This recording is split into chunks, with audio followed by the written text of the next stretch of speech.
할렐루야. 아멘. 오늘의 본문 말씀 함께 보도록 하겠습니다. 사사기 21장 25절 말씀입니다. 사사기 21장 25절 말씀입니다.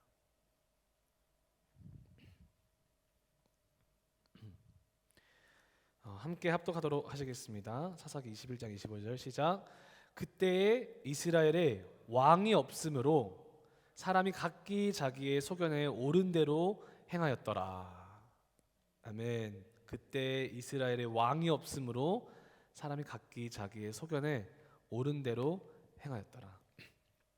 아멘.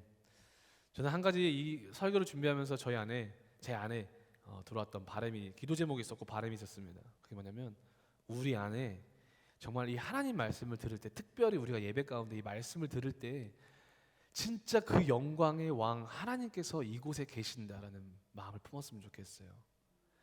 그 왕 앞에서 하나님을 향한 경외함이 회복되기를 소망하고요. 그분의 존엄성이 우리 안에 회복되기를 원하고, 그분을 향한 사랑함과 간절함이 회복되기를 소망합니다. 아멘. 우리 안에 그러한 마음과 태도가 있을 때 하나님의 말씀이 우리 안에 능력으로 자리 잡을 줄 믿습니다. 아멘. 자, 오늘 본문 말씀 사사기 21장 25절의 제목을 이렇게 붙여봤어요. 그때에 이스라엘의 왕이 없으므로. 그때에 이스라엘의 왕이 없으므로. 좀 역설적인 제목을 제가 사용해봤어요. 좀 더 큰 의미를 부여하고자. 왜 이런 제목을 했냐면, 반대로 우리가 생각하길 원해서 그래요. 이 말은 뭐냐면, 우리 안에 왕이 반드시 있어야 된다는 거예요. 오직 십자가에서 죽고 부활하신 예수 그리스도만이, 그분이 우리의 왕 되심이 분명해지는 우리의 삶이 되어야 된다는 것입니다. 아멘. 이것이 정말 추상적인 개념이 아니라 나의 삶의 모든 영역 가운데에서 내가 하는 모든 생각 앞에서 하나님이 왕이 되셔야 된다는 거예요. 그분께 주권을 드리고 그분의 통치를 받고 그것을 다 누리는 우리가 돼야 된다는 것을 말씀드리고 싶었습니다. 아까도 말씀드렸지만 1년 1독 저희 정말로 최선을 다해서 따라오시기를 축복합니다. 아멘. 왜냐하면 오늘 본문 말씀이 바로 이번 주 월요일 날 있었던 1년 1독 범위였기 때문에 그래요. 우리 1년 1독이 우리한테 짐이 안 됐으면 좋겠어요. 부담으로 다가오는 것이 아니라 진짜 내가 가장 기대하고 하루라는 시간 동안에 나를 가장 나답게 만드는 그 시간이 이 성경을 묵상하는 시간이 되었으면 좋겠습니다. 가장 값비싼 보물을 찾는 시간이 되기를 소망해요. 마태복음 13장에 여러분 어떤 말씀이 있냐면, 천국은 마치 밭에 감추인 보화를 찾은 사람과 같다고 말하는 게 있어요. 그 밭에 감추인 보화를 찾은 사람이 어떻게 했는지 아십니까 여러분? 집에 돌아가서 자신의 모든 것을 갖다 팔아요. 그리고 그걸로 그 밭을 삽니다. 왜 그 밭을 샀습니까? 그는 알았던 거예요. 찾았던 거예요. 뭐를요? 감추인 보물을 거기서 찾았던 거예요. 나의 모든 것을 팔고 그것을 사야 될 만한 가치를 거기서 발견했다는 거예요. 여러분 1년 1독 성경 묵상하는 이 시간이 우리 모두에게 천국을 찾는 시간이 되기를 소망합니다. 나의 인생에 찾아오는 모든 문제들의 해답을 찾는 시간이 되기를 소망합니다. 아멘. 그런 시간이 될 수밖에 없어요. 우리가 말씀 앞에 서 있으면. 아멘. 여러분 사사기 전체 배경이 어떤지를 먼저 나누고자 합니다. 오늘 본문 말씀, 우리가 읽은 본문 말씀이 한 문장으로 이 사사기 전체의 주제를 보여줍니다. 아니 이 본문 말씀이 구약 전체의 주제를 말해줘요. 어떻게 보면 포괄적으로. 그때에 이스라엘의 왕이 없음으로라는 말. 재미난 것은요, 제가 이제 주중에 말씀드렸잖아요. 오늘 19장부터 21장까지 꼭 읽어오시라고. 읽어오신 분 손 안 들어주셔도 돼요. 감사해요. 역시 감사합니다. 왜냐하면 19장부터 21장까지는 하나의 전체적인 이야기예요. 근데 재미난 것은요, 19장 1절이 어떻게 시작하는지 볼까요? 19장 1절에 이렇게 시작합니다. 이스라엘의 왕이 없을 그때. 이스라엘의 왕이 없을 그때. 그리고 21장 마지막 절, 오늘 본문 말씀도 마지막 이렇게 끝납니다. 그때 이스라엘의 왕이 없으므로. 네. 동일하게 시작하고 동일하게 끝나는 거예요. 엄청난 강조인 것을 우리가 알 수 있어요. 사사기의 전체의 주제가 바로 이거라는 거예요. 사사기에서 일어나는 모든 일들, 이스라엘 백성이 하나님을 잊어버려요. 배반하고 떠납니다. 그를 통해서 그 언약 안에 있었던 그 징계와 저주가 임해요. 이방 나라들에게 고통을 받아요. 거기서 회개를 합니다. 하나님이 다시 사사를 세워서 구원을 합니다. 그리고 그렇게 순종할 때 다시 한번 축복을 합니다. 그런데 또 부유해지니까 또 배반하고 또 멀어지고 주님 또 버려버리고, 이 이야기의 반복이 사사기예요. 그냥 이것밖에 없어요. 딱 사사기는. 그런데 이런 일들을 계속 반복해서 일어나는 이유가, 그 궁극적인 이유가 무엇일까를 말해주는 것이 오늘 이 한 문장이에요. 그때 이스라엘의 왕이 없으므로. 이게 궁극적인 이유예요. 여기서 이스라엘의 왕이 없다라는 것은 그들에게 인간 왕이 없었다라는 게 절대 아니에요. 그들은 이스라엘은 오히려 정말 세상 국가들이 있었던 왕은 없었지만 그 당시에 오히려 더 특별한 왕을 가지고 계셨어요. 더 특별하고 위대한 왕을 모시고 있었어요. 이스라엘 백성. 그게 누구셨어요? 하나님이셨다라는 것입니다. 우리도 마찬가지예요. 우리도 위대하시고 전능하신 하나님을 우리의 왕으로 모시고 가는 사람들입니다. 아멘. 그러나 그들에게 왕이 없었다라고 말할 때 그 의미는 뭐냐면, 그들을 구원한 왕을 그들의 왕으로 더 이상 섬기지 않고 있는 상태를 말하는 거예요. 그들에게 왕이 없었다라는 것. 그 하나님을 더 이상 그들의 왕으로 인정하지 않고 있는 상태를 말하고 있는 거예요. 왕이 없으니 왕을 인정하지 않으니 그곳에는 어떠한 왕의 법도 없고 그들에게 어떠한 기준도 없고 그 기준을 기반으로 한 삶도 없는 거예요. 그것이 그들의 삶이었어요. 이스라엘 백성의. 이 사사기, 아니 이스라엘 전체 역사의 가운데 보여져 있는 대표적인 그런 어떤 주제예요. 그들이 가지고 있던 속성. 사사기 역사는 하나님이 그들의 왕이 되지 않는 이스라엘 백성에게 나타나는 영적인 상태와 그리고 삶의 현상들을 우리들에게 보여주고 가르쳐주고 있는 것입니다. 이걸 통해서 우리가 배워야 될 게 뭐냐면, 우리도 예수님을 믿는 사람으로서 아무리 우리가 고백을 하고 예수님께 나와서 기도하고 예배에 나오고 교회를 나와도 우리 안에 하나님을 인정하지 않고 있는 상태라면, 지금 이 순간 내가 하나님과의 관계가 멀어져 있다면, 하나님이 더 이상 나에게 왕이 아니고 내가 여전히 다시 한번 왕이 되어 있는, 주인이 되어 있는 상황이라면, 동일하게 우리한테 이스라엘에게 경험되었던 그 영적인 상태와 그런 삶의 영향들과 현상들이 우리에게도 일어날 수 있다는 것을 우리가 꼭 기억하기를 소망합니다. 이해되셨죠? 사사기 2장 7절을 함께 가보도록 하겠습니다. 사사기 2장 7절에서 12절을 읽어드릴게요. 백성이 여호수아가 사는 날 동안과 여호수아 뒤에 생존한 장로들 곧 여호와께서 이스라엘을 위하여 행하신 모든 큰 일을 본 자들이 사는 날 동안에만 여호와를 섬겼더라. 여호와의 종 눈의 아들 여호수아가 110세의 죽음에 무리가 그의 기업의 경내 에브라임 산지 가하스 산 북쪽 딥낫 헤레스에 장사했고, 어디 있는지는 기억 안 해도 돼요. 알겠죠? 알아도 못 찾아요. 어쨌든 네. 장사했대요. 10절, 그 세대의 사람도 다 그 조상들에게로 돌아갔고, 조상들에게 돌아갔다는 것은 다 죽었다는 거예요. 돌아갔고 그 후에 일어난 다른 세대는 여호와를 알지 못하며 여호와께서 그 이스라엘을 위하여 행하신 일도 알지 못하였더라. 이스라엘 자손이 여호와의 목전에 악을 행하여 바알들을 섬기며 애굽 땅에서 그들을 인도하여 내신 그들의 조상들의 하나님 여호와를 버리고 다른 신들 곧 그들의 주위에 있는 백성의 신들을 따라 그들에게 절하여 여호와를 진노하시게 하였으되. 하나님이 모세를 통해서 이스라엘 백성을 출애굽하시죠. 그리고 시내산에서 율법을 주십니다. 하나님의 백성으로서 어떻게 살아야 되는지, 하나님을 어떻게 예배하고 사랑하고 섬길 수 있는지, 어떻게 내 이웃을 사랑할 수 있는지, 어떻게 하나님의 나라를 세울 수 있는지에 대한 법을 주십니다. 그리고 나서 모세가 죽고 그 이후에 여호수아가 리더십을 받습니다. 근데 모세와는 다르게 모세는 정말로 우여곡절이 많았어요. 범죄도 많이 했고. 근데 여호수아는 정말로 신실하게 좌로나 우로나 치우치지 아니하고 이스라엘 백성을 인도해서 하나님의 말씀을 섬기게 하나님께 예배하게 하고 그 놀라운 하나님의 나라를 이뤄가는 지도자였습니다. 하지만 오늘 방금 읽은 구절에서 여호와의 큰 일을 본 여호수아와 그와 함께했던 장로들이 이제 다 죽습니다. 나이가 돼서.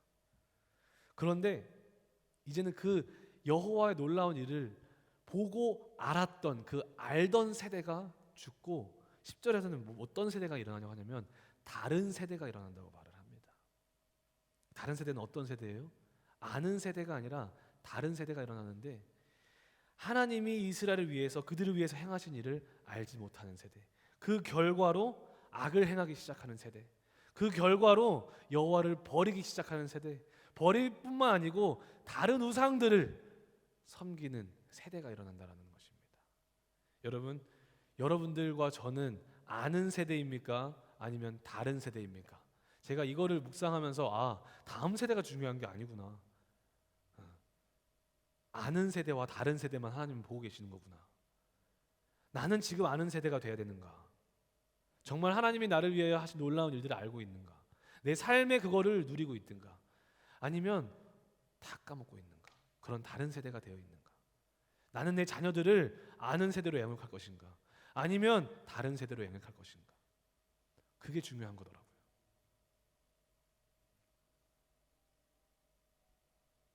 우리 다 아는 세대가 되기를 소망합니다. 아멘. 이게 사사기의 배경이에요. 서론은 길었습니다.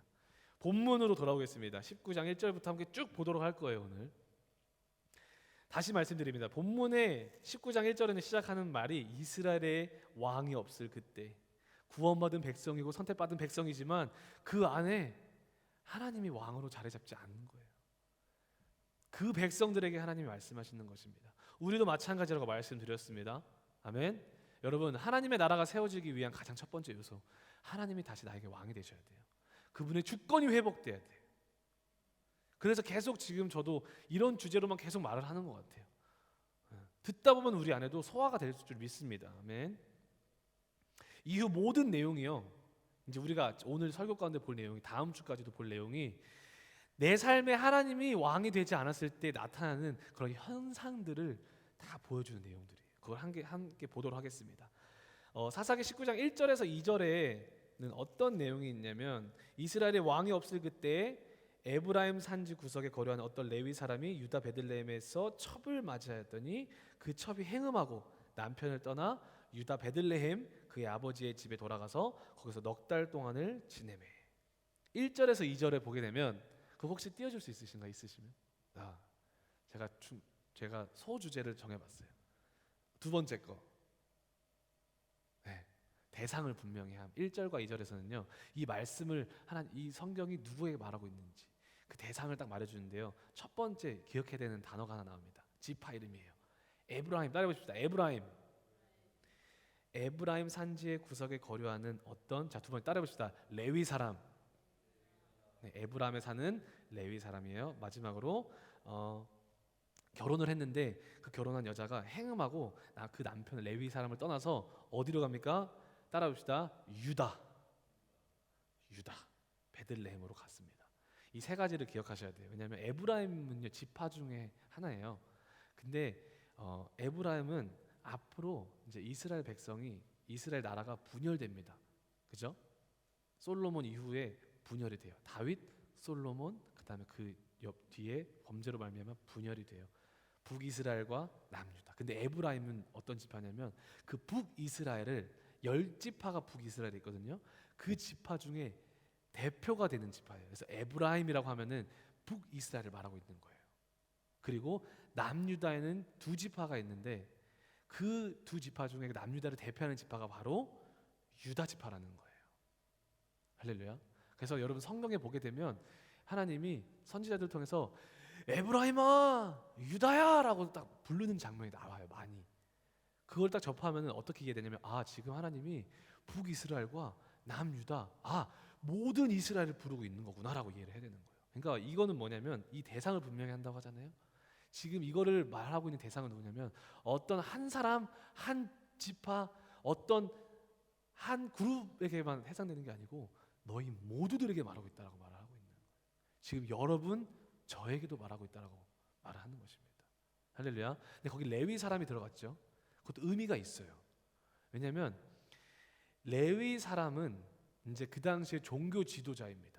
성경에 특히 말라기서에도 보게 되면 어떤 말이 나오냐면 이스라엘 백성들이 타락하고 범죄를 하게 되는 이유는 보통 레위, 그러니까 종교 지도자들과 왕과 같은 리더자들의 타락부터 먼저 시작돼요. 그래서 말라기서도 말해요. 너희 제사장들아, 너희 레위인들아, 너희가 하나님의 상을 경멸하였고 하나님께 드려지는 헌물을 경멸하고 훔쳤고 너희들이 범죄를 했다. 그것 때문에 모든 나라가 범죄를 해버렸다라고 말을 하는 것처럼. 그래서 레위인들에게 또 딱 집어서 말을 하고 있는 거예요. 이해가 되셨죠? 자, 그리고 이제 그 2절부터 11절까지 이야기가 나옵니다. 다시 말씀드리지만 레위 사람이 있습니다. 에브라임에서 나온 레위 사람이 있는데 그 레위 사람이 지금 다 읽진 않을 거예요. 이야기는 시간이 없어서 결혼을 해요. 한 첩을 만나는데 그 첩이 행음을 해요. 간음을 합니다. 음행을 저질러요. 그리고 그가 남편을 두려워했나 봐요. 떠나서 유다 베들레헴 안에 있는 여전히 그 믿음의 사람들의 땅이에요. 그 안에 있는 베들레헴으로 가서 아버지한테로 갑니다. 거기서 넉 달 동안을 머물러요. 그런데 되게 신기하게도 그 남편은 화가 나서 정말 분노가 치밀어 올라야 돼도 부족할 판에 그 여인을 사랑하는 마음이 느껴져요. 그 여인을 사랑해서 데려오고자 하여서 가서 다정하게 말하려고 그 베들레헴으로 유다 베들레헴으로 찾아갑니다. 그 레위 사람이.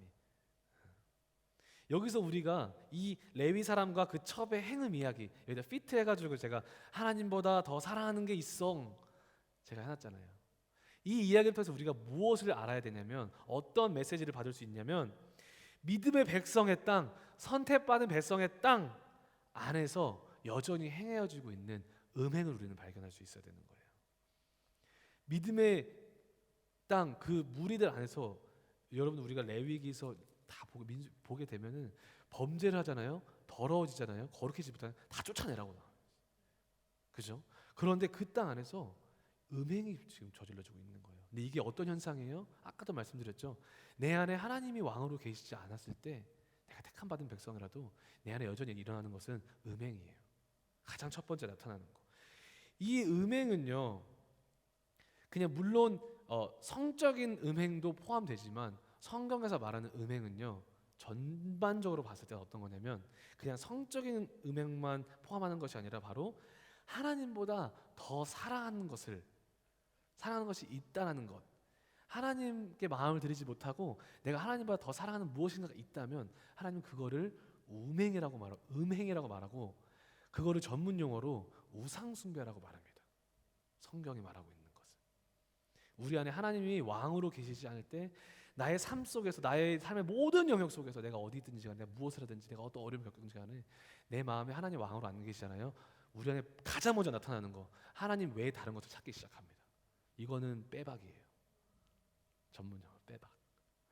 저도 느끼기 때문에 그래요. 저도 이런 걸 경험하기 때문에 그래요. 우리 다 그런 거 경험하시죠? 그럼에도 우리가 여기서 찾을 수 있는 복음의 메시지가 있어요.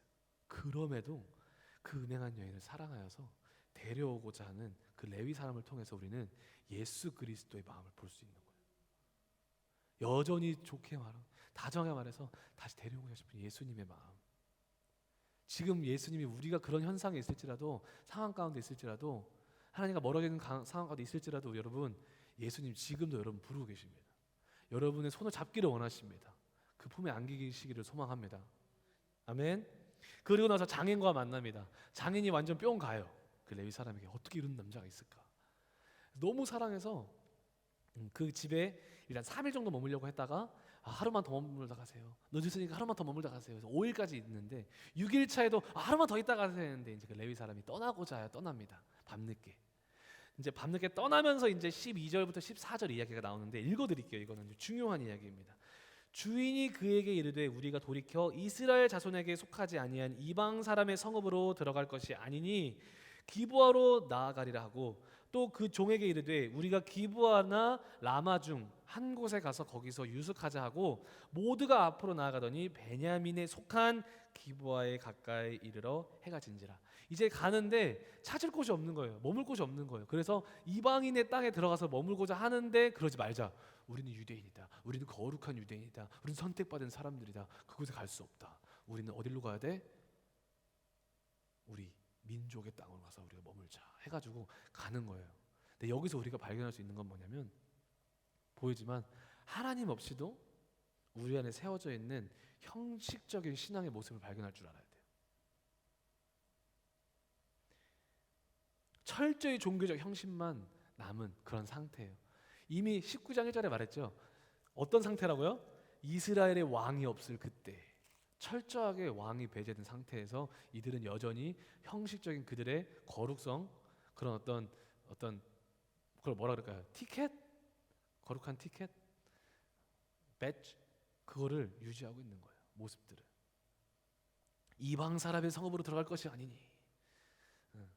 요한복음 4장에서도 예수님이 사마리아 여인을 만나러 그 우물가에 가잖아요. 사마리아 땅으로. 원래는 유대인들은요 사마리아 땅을 이렇게 뺑 돌아서 갔어요. 절대 그 가운데로 안 지나갔어요. 예수님은 그 사마리아 여인을 만나기 위해서 그곳을 찾아 들어가는 사건을 우리가 알 수 있고, 사도행전 9장에서 12장에 보게 되면 베드로가 하나님의 전적인 인도하심을 통해서 이방인 고넬료를 만납니다. 그래서 베드로가 이방인의 땅으로 가요. 그 집에 가서 그 고넬료에게 복음을 전하고 그들에게 성령 세례를 받주는 그 이야기가 나와요.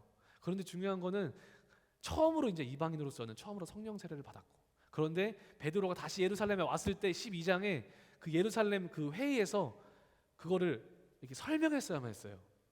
아니, 내가 원래는 유대인으로서 가면 안 되는데 아는데 하나님이 나한테 이런 꿈을 주셔서 간 것이다. 문화적인 배경이 이제 이해가 좀 되시죠? 그런 형식적인 것만 남았다라는 거예요. 그래서 그들은 베냐민에 속한 그 민족의 땅 기브아로 들어갑니다. 하나님 없이도 여러분 우리 철저하게 종교적인 형식 속에 우리를 스스로 포장하면서 살 수 있어요. 사람들이 보면 우리는 세상에서 가장 열심히 신앙생활하는 사람처럼 보일 수 있다는 거예요. 저도 보면 그렇게 할 수도 있고요. 우리 모두가 다 그렇게 할 수 있다는 거예요.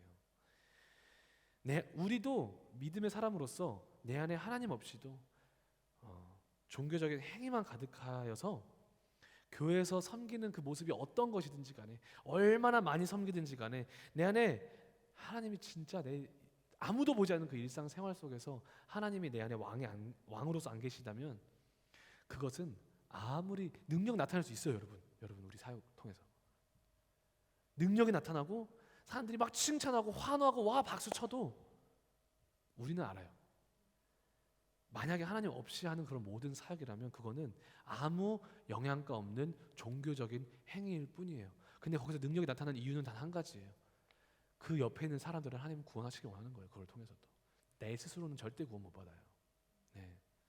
그게 무서운 거예요. 내 안에 하나님이 왕으로 계시지 않을 때 하는 모든 사역들, 나의 삶들, 이런 현상들이 나타나는 것입니다. 종교적인 그냥 형식적인 행위만 남게 됩니다. 하나님이 내 삶의 왕이 아니실 때. 그분을 존경함도 없고 그분을 경외함도 없고 그분을 생각하는 것도 없고 그분을 사랑하는 것도 없고 그분을 존중하는 것, 그분과 동행함이 없는 그런 삶, 이런 것들이 우리에게 보여진다면 우리가 정말 무릎 꿇고 기도하면서 다시 한번 우리 하나님의 왕권을 회복시켜 드립시다. 아멘. 네. 15절부터 21절, 베냐민 자손 출신 노인이 이제 이 레위 사람에게 선행을 베풉니다. 그래서 이제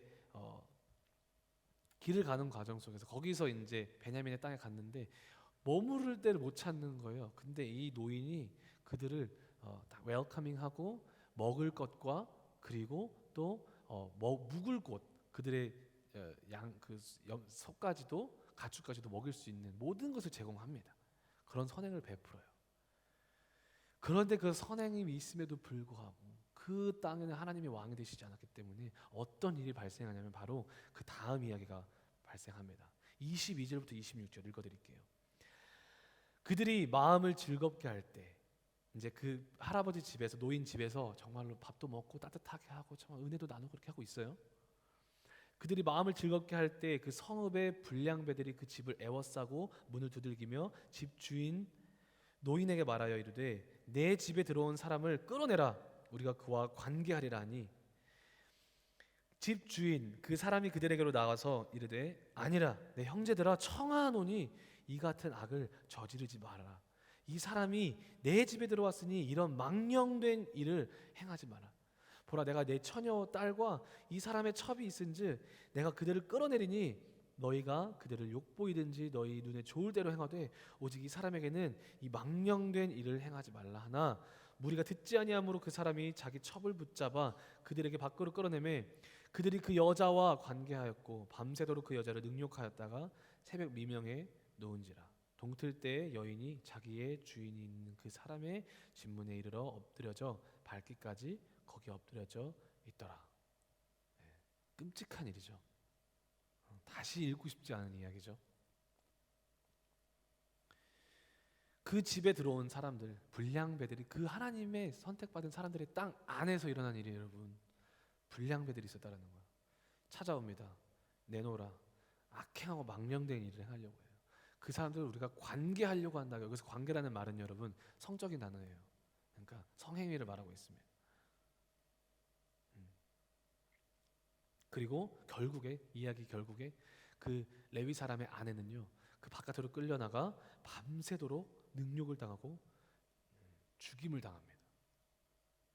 이 아내는요, 이 하나님의 거룩한 선택받은 사람들이라고 하는 사람들 안에서 일어나고 있는 현상들이 뭐냐면 성폭행 살인 사건이 일어나고 있는 거예요. 그리고 동성애가 일어나고 있는 거예요. 근데 여러분들이 이 이야기가 어디서 많이 들어본 이야기 아니십니까? 이 사사기 이 이야기 전에 이 이야기가 한 번 더 있었는데 기억나시나요? 창세기 19장에 보면은 소돔과 고모라의 롯 이야기가 나옵니다. 읽지는 않을 건데 정말 토씨 하나 안 틀리고 똑같은 사건이 일어나요. 네. 그 소돔과 고모라 안에서 일어났던 그 어마어마하게 끔찍하고 더러운 일들이 여기서도 사사기 믿음의 사람들 안에서도 일어난다는 것입니다. 소돔과 고모라의 끝은 어땠습니까? 불심판이었어요. 불로 심판을 받았습니다. 중요한 건 그들은요 하나님의 선택받은 사람들이 아니었어요. 악한 사람들이었어요. 근데 중요한 거는요, 그런 하나님의 불로 심판을 받은, 하나님이 정말로 미워했던 그런 소돔과 고모라 일들이 하나님이 왕으로 되어 있지 않는 그 선택받은 거룩하다 명함을 받은 하나님의 백성들 안에서 똑같이 있다는 것을 우리들에게 이 이야기를 통해서 말해주고 있는 거예요. 되게 상징적인 거예요. 우리들에게 있어서는. 이게 우리들에게 주는 교훈이 무엇입니까, 여러분? 우리도 예수님을 고백하면서 크리스천이 되었어요. 지금 내 안에 예수님이 왕으로 계시지 않는다면, 내가 있는 그곳에서 하나님을 인정하지 않고 있다면, 그분의 주권을 인정하고 있지 않다면, 동행하는 삶이 없다면, 하나님과의 어떠한 관계가 형성되고 있지 않다면, 어떻게 보면 여러분, 나의 삶은, 우리의 삶은 지금 소돔과 고모라의 삶과 다를 바가 없을 수 있다는 거예요. 회칠한 무덤같이 보일 수 있는 가능성이 있다는 거예요. 하나님이 보시기에. 그래서 우리가 좀 더 실질적으로 내가 처한 상황이 어떠한 상황이든지 간에 이제는 우리가 능동적으로 생각할 필요가 있어요. 능동적으로 인지하고 우리가 선포하며 나아갈 필요가 있는 거예요, 여러분. 주님, 제가 이런 상황이 있습니다. 이 상황 가운데 주님 제발 주인이 되어 주시옵소서. 내가 해결할 수 없는, 도대체가 해답이 보이지가 않는 이 상황 가운데 주님 저 어떡합니까? 이 상황 가운데 주님만을 주인으로 모시겠사오니 주님 도와주시옵소서. 이런 행보가 필요하다는 거예요. 주님, 습관적인 죄가 또 저를 미혹합니다. 주님 또 찾아왔습니다. 내 마음이 싸워요. 내 육신이 지금 막 싸워요. 그 죄 앞에서. 주님, 그때 모시는 거예요. 주님, 이 상황 가운데, 이 유혹 앞에 나의 마음의 주인이 되어 주시옵소서. 하나님 앞에 의를 행할 수 있게 도와주시옵소서. 주님, 지금 나의 생각 가운데 너무 혼돈스럽고 부정적인 생각이 들어옵니다. 나의 생각의 주인이 되어 주시옵소서. 저를 통치하여 주시옵소서. 주님 원하시는 말이 무엇입니까? 주님 원하시는 행동이 무엇입니까? 주님 내가 무엇을 선택하시길 원하십니까? 이거 여러분 주도적으로 해야 돼요. 우리가. 이건 우리의 책임이에요. It's our responsibility. 진짜로.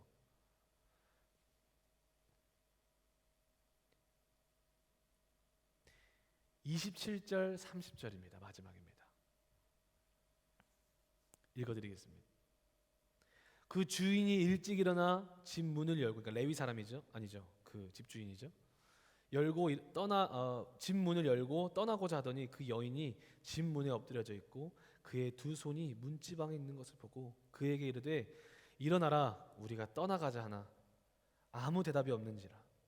이에 그의 시체를 나귀에 싣고 행하여 자기 곳에 들어가서 그 집에 이르러서는 칼을 가지고 자기 첩의 시체를 거두어 그 마디를 찍어 12덩이에 나누고 그것을 이스라엘 사방에 두루 보내매 그것을 보는 자가 다 이르되 이스라엘 자손이 애굽 땅에서 올라온 날부터 오늘까지 이런 일은 일어나지도 아니하였고 보지도 못하였도다.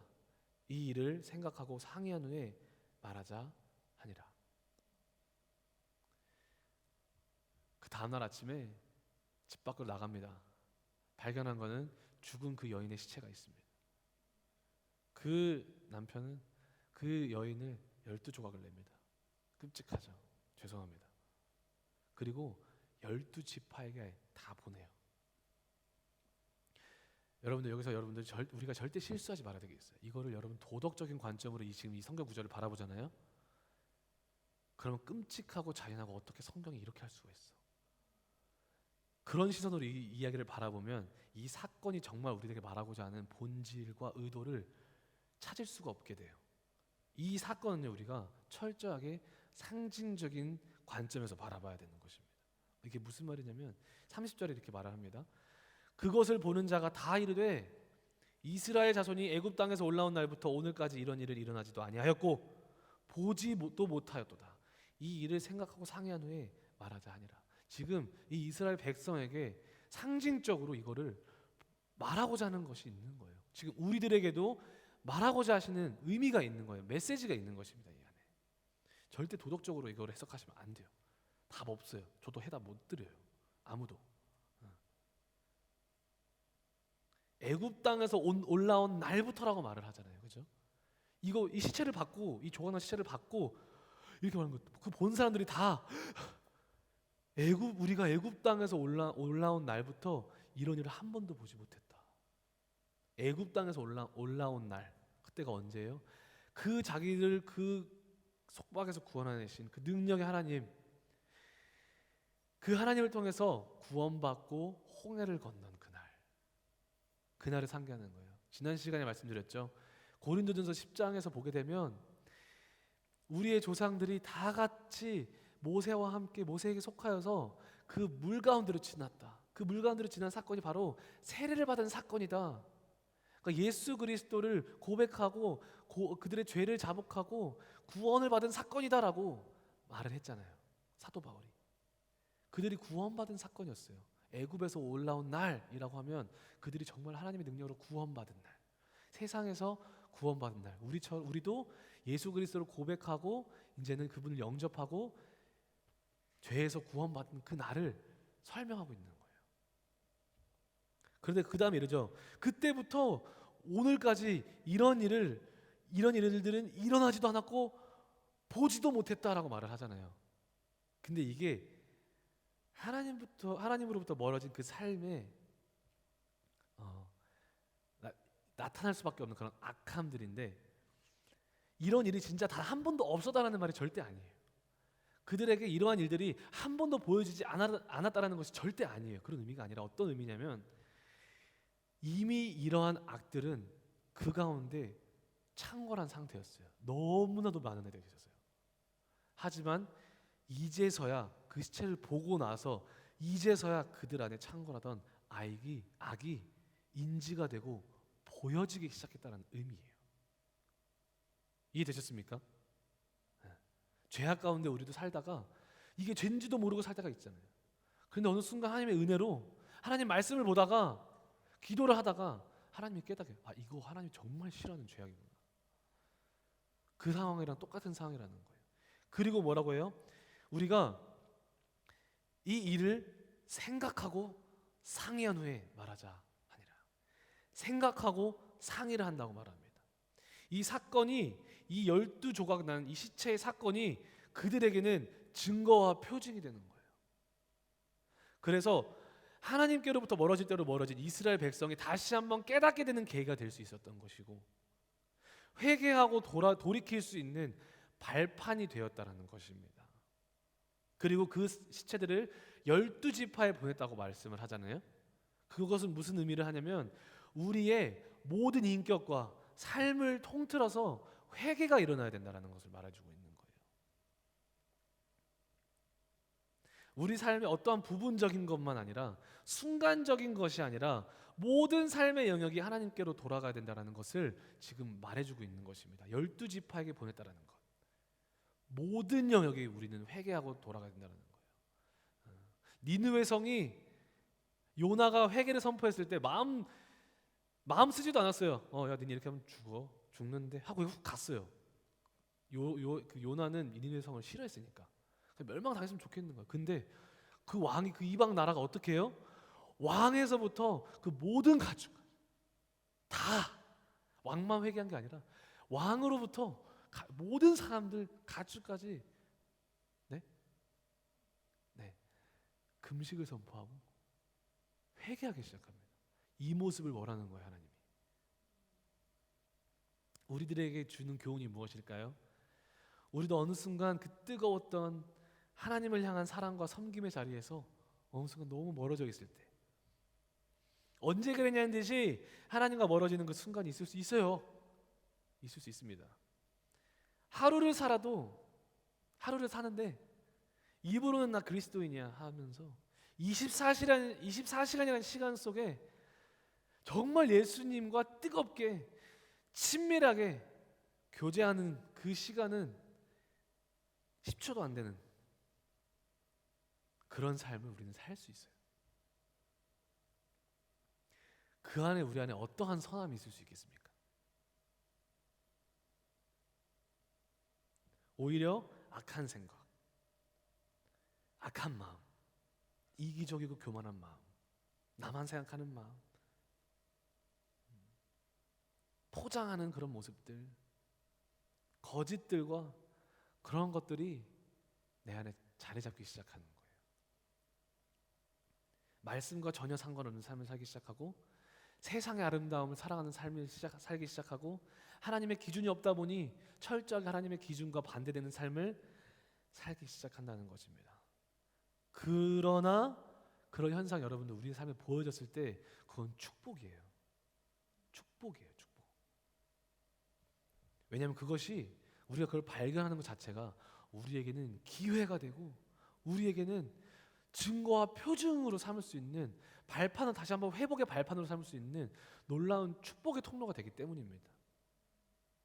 정말 우리가 지혜로운 사람이 되어서 이 나쁜 것을 나쁜 것으로 그냥 취하지 말고, 정말로 우리들이 다시 한번 기회로 잡는, 축복으로 승화시킬 수 있는 믿음의 사람들이 다 되기를 소망합니다.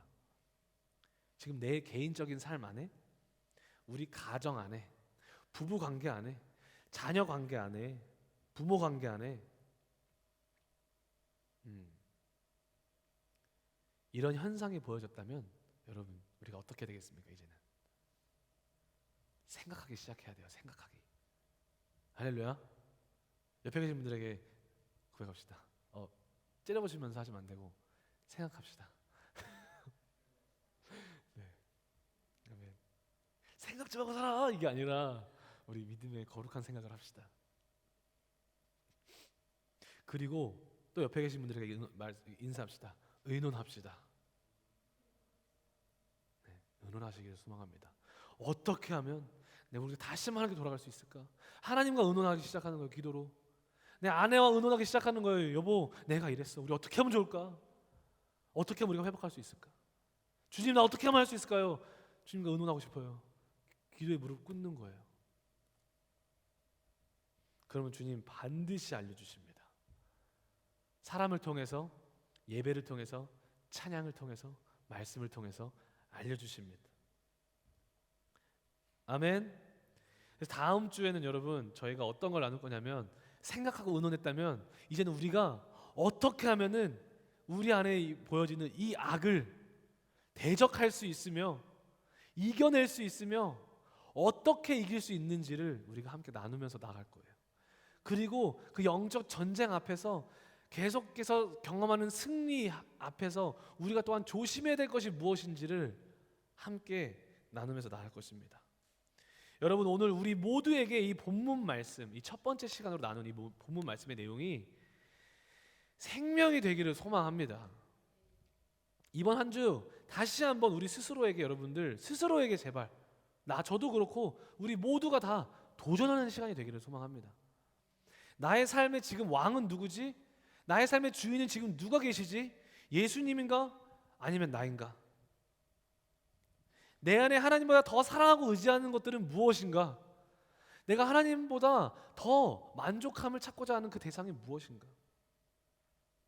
형식적으로만 무늬로만 빤지르르하게 세워져 있는 내 신앙의 모습은 없는지 주도 면밀하게 살펴나가는 그런 한 주가 되기를 소망해요, 여러분. 아멘. 우리 안에 한 가지 일을 해도 하나님의 영광을 위해 기쁨과 기대와 최선을 다해 하는 그 마음이 가득하게 하여 주시옵소서.